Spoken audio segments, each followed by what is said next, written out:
here we are. This is a little behind the scenes kind of thing, I guess. And we're in the back room.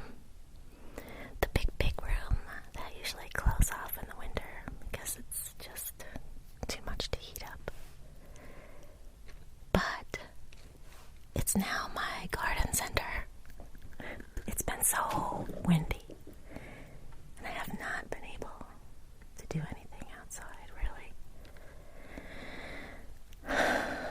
And I've been needing a creative project. Last year in 2020, I was assuming I was going to be doing a lot of camping and a lot of riding, taking the horses here and there, and that didn't happen, and I missed the opportunity to get a garden. I ended up trying to do something in June.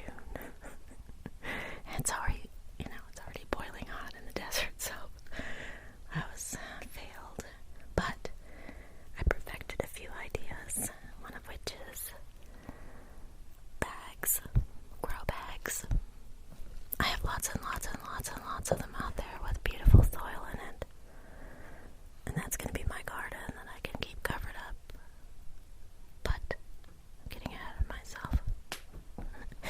I'm going to give you a little tour here of my incredibly disorganized, creative area of the house, which is where I make a lot of videos. And this has been becoming something that's going to be a video. Abby keeps telling me yes, but I'm not ready. And it's been changing, and I had different crystals out here that changed, and different ideas coming in. So here's a little crystal energy blast for you.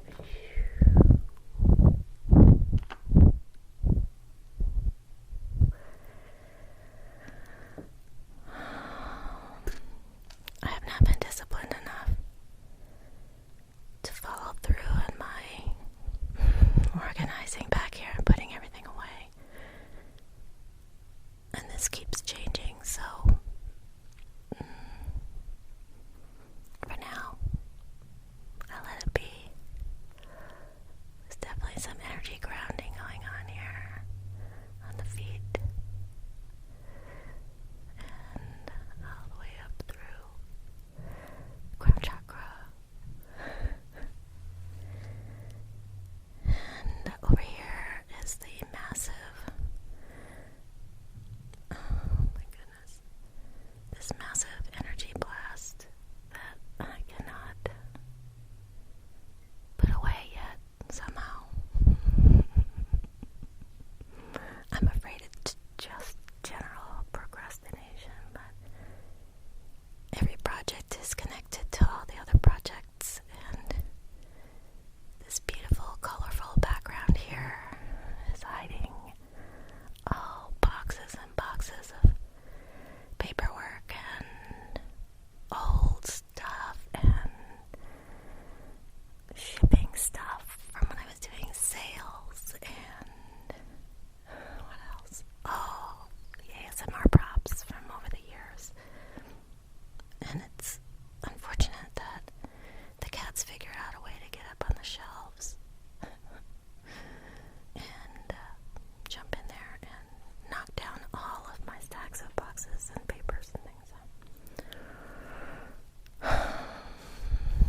So these crystals are helping me change the energy around because they keep going in different parts of the house. I keep moving the table over. So that's that. And I just decided to put all of my gardening starters in here out of the wind, because this big window is the east side of the house, the east side, morning sun, beautiful through most of the morning, and then lots of light out this way. That's facing north. So I found a way to close this area off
some more water in it, but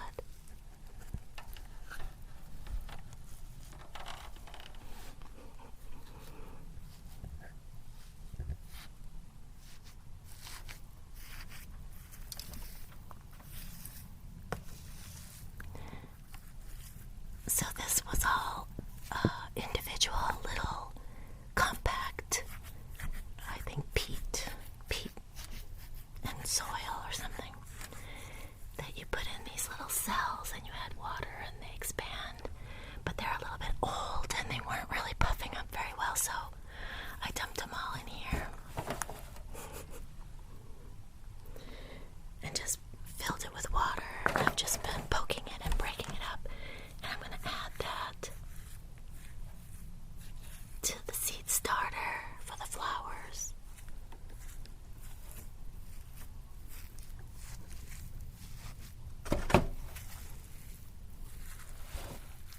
It still has a lot of water, but it's all absorbed now, so that's ready.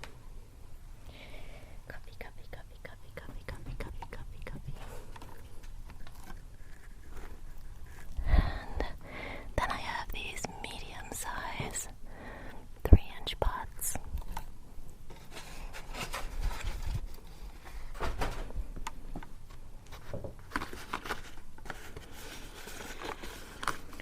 Jiffy pots.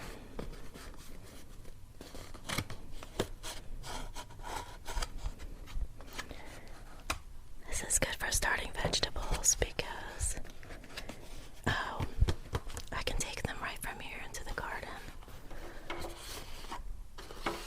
Whereas a lot of the flowers may be going into other pots for the front porch, and some herbs as well. I have such a project for the front porch. You're gonna love it.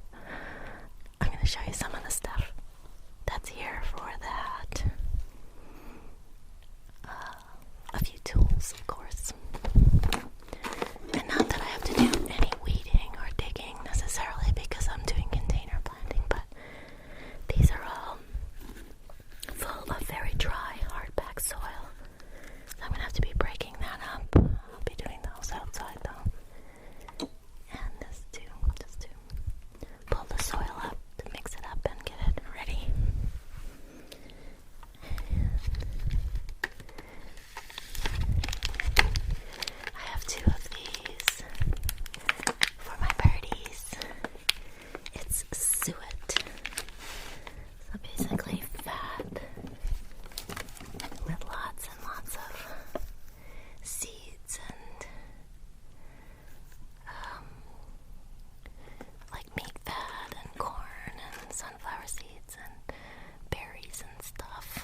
seeds are never wasted. So this one is the 10 herbs. Oh, goodness. Okay. I hope you can see right here. Let's see.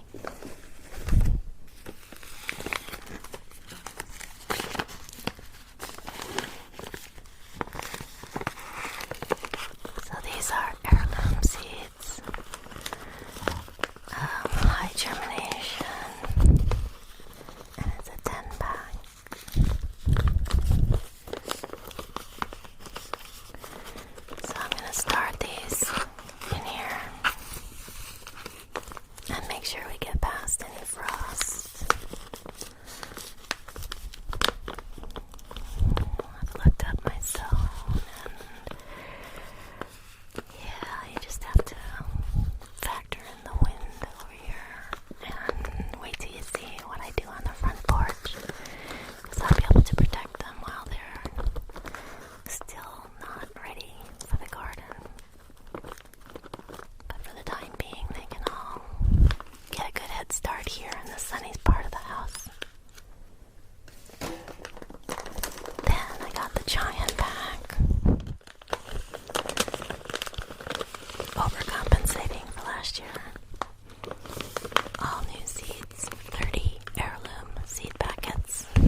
says this Fairy Morse shaker bag contains a seed mixture that allows you to feed wild bees, honeybees, and other pollinators.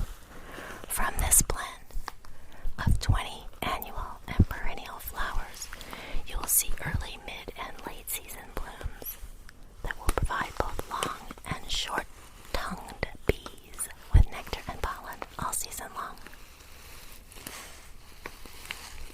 And then it has about 20 different Latin names, most of which I don't recognize. I know echinacea. Yeah, I think that's it. Oh, Coreopsis. That's it. So, hopefully they look like this. And they'll be really pretty.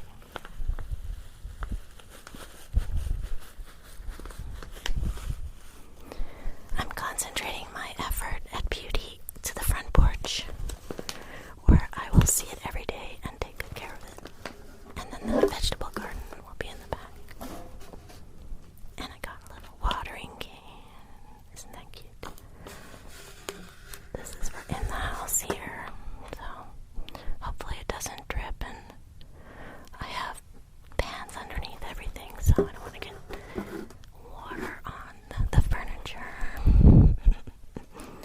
And to be sure that everything has a good start, including really good soil, I also am going full bore on insect barrier netting.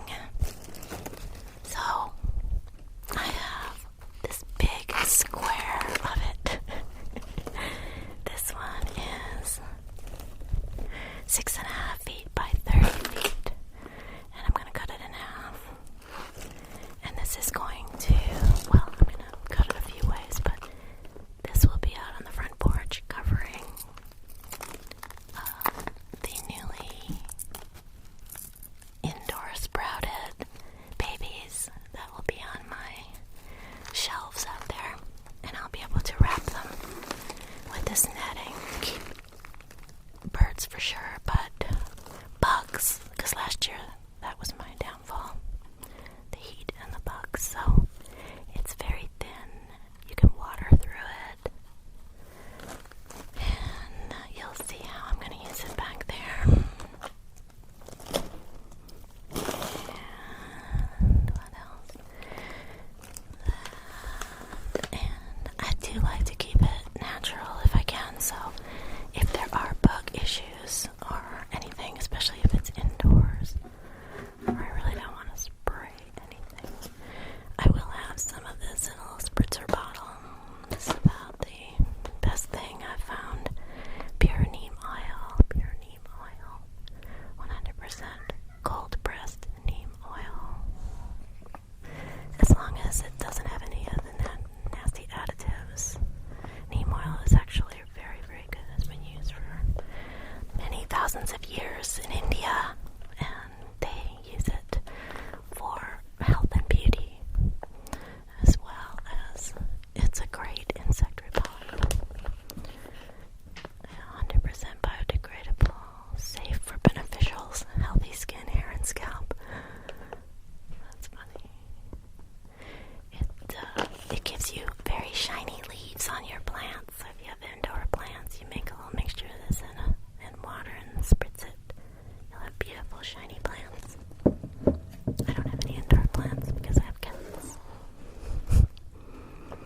And I got some of this plant starter. So when they're ready to go into the ground from the house, I'll add a little of this for their vigorous plant growth. And you can hear all the cats are finding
the herbs, maybe. I'm not sure. I couldn't resist. Look at that. Isn't that pretty? I like the colors and the pattern. And then I got, excuse me, Mr. Scott. Oh, and then this was the medium-sized one.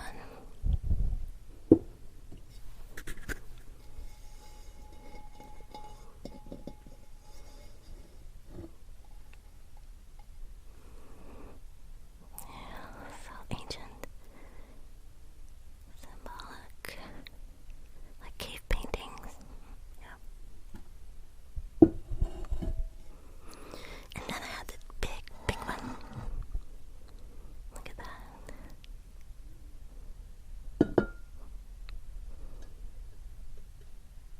Yeah, I like that. I like the shape of the shape of it and the patterns and the colors. Yeah. I'm not sure I'm going to use those yet. And then I have 6 of these small ones. I just bought an assortment of things so I can have some options, but this could be temporary as things are getting ready for the garden too. But I really like the idea of it and I wanted to support it. And they weren't very expensive. But this is 100% recycled ocean plastic. Look at that. I'm shooting right into the light. Hold on. Let's go this way.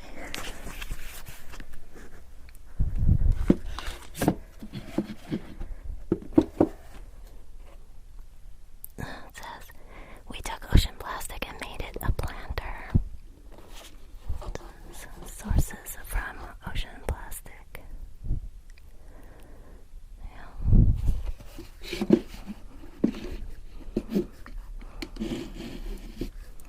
So, and I went a little crazy at my local hardware store. They had just gotten in a huge amount of seeds.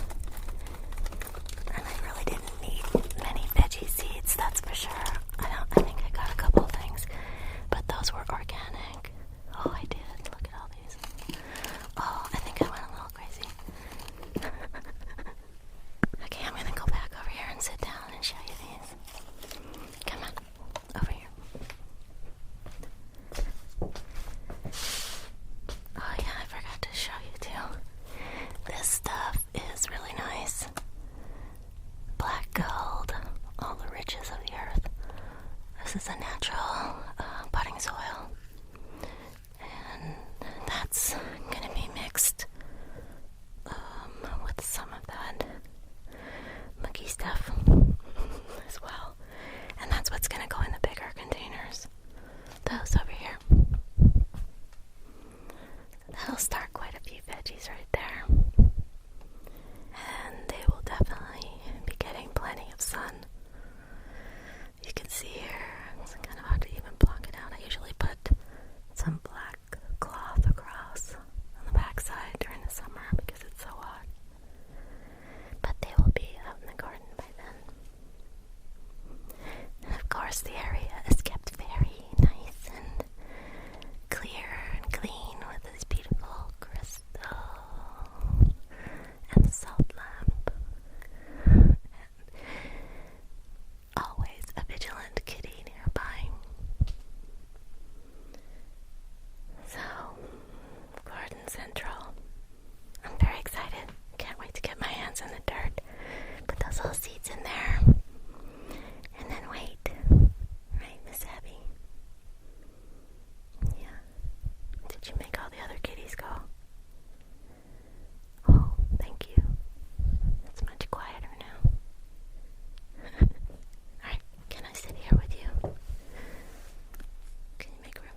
So this is a gourmet lettuce blend.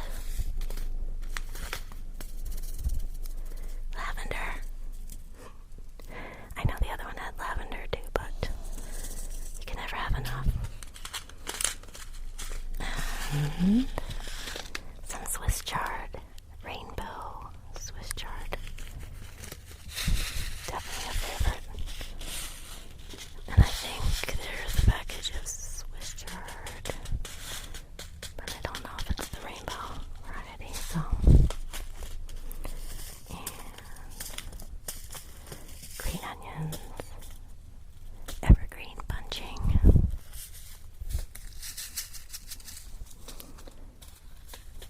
Some more lettuce. I have two very big window boxes out front that did very well with microgreens and lettuce last year, even though I started late. So this year I hope to have a few rounds go through the summer. So I got some Paris Island romaine and butter crunch. And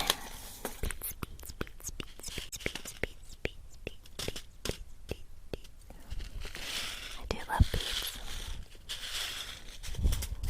And then some more tomato because, yeah, I just want to have a lot of variety. So I got some Roma and some Chadwick cherries.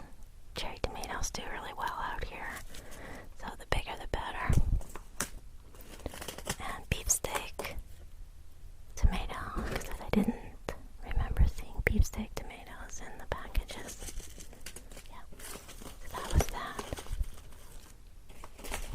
And then lots and lots and lots of flowers.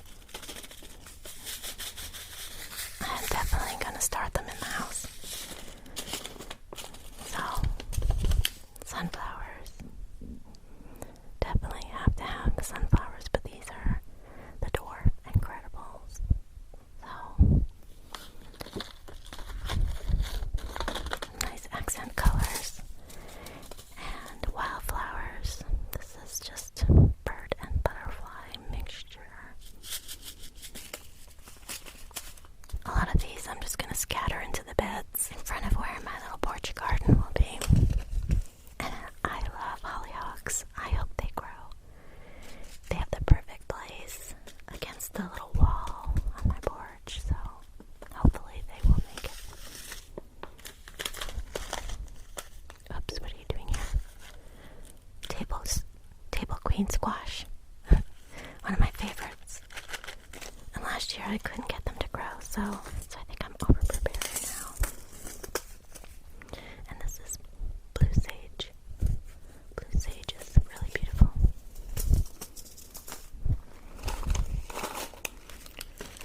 And these are annuals. The last ones were perennials. This is morning glory, kind of classic morning glory. They're called flying saucers. Morning glories are climbers, and I have a good place for them to grow up onto the porch. I'll put a little trellis there so they can follow it. And then I got this variety called moonflower. Isn't that pretty? And then some big sunflowers. They use up so much water, but they're so gorgeous and the birds love them, so I have a little corner with two walls and I hope to grow a bunch of sunflowers. And I like some of these taller ones. They make nice cut flowers too. Larkspur.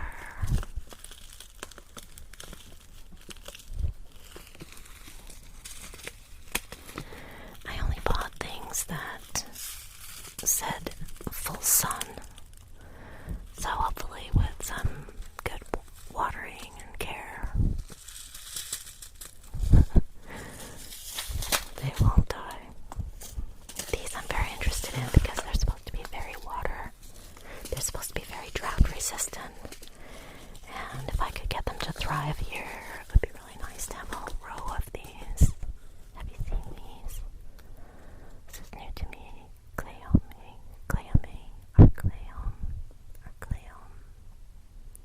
Color fountain mix. Look at those. I bet that really attracts the hummingbirds. What did I say? For a unique addition to garden borders and fence lines, our color fountain mix is just the answer.